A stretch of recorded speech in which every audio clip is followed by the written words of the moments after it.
आज हूँ विश्व आदिवासी दिवस। सारा देश पालुची एही दिवस को। सुवर्णपुर जिला डोंगरीपाली रे होईची।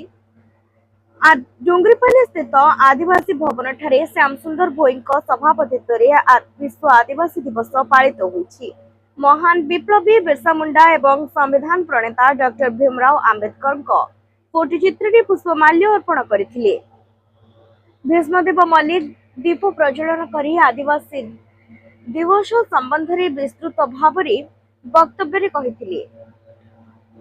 सूर्यबाबू नंद शेष में समस्त को धन्यवाद देवा सह महान विप्लवी बिरसा मुंडा और डॉक्टर भीमराव आंबेडकर आदिवासी उपरे संपूर्ण भाव में समर्पित थिले बोली वक्तव्य कही।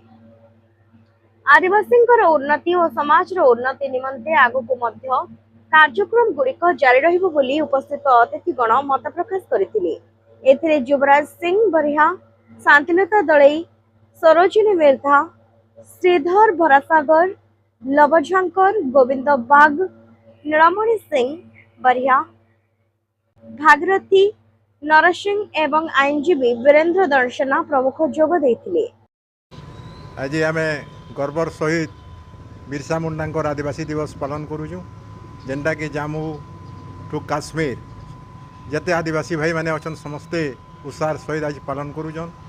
आमर अधिकार जेहेतु बी आर आंबेडकर देइथिले संविधान रे जंगल जमी अधिकार आमे पाइबार लगी आज ये उत्सव पालन करूछुं एवं बिरसा मुंडा को जड़े भगवान बोली आगु मानुले आज भी आमे सेटा मानिकरी मानुछुं। आज आमे आमर उभय दलित और आदिवासी समस्ते मिसिकी आज आम एटा पालन करूँ। समस्त मन रे आज गोटे उत्साह अच्छे जे आम आदिवासी दिवस पालन करूँ, जेनटा कि आगामी दिन रे आम संगठन भी मजबूत हेबा एवं आदिवासी मानकर लगी एवं ये दलित मानकर लगी आम समस्ते संग्राम करी आमर अधिकार पाई लागमु।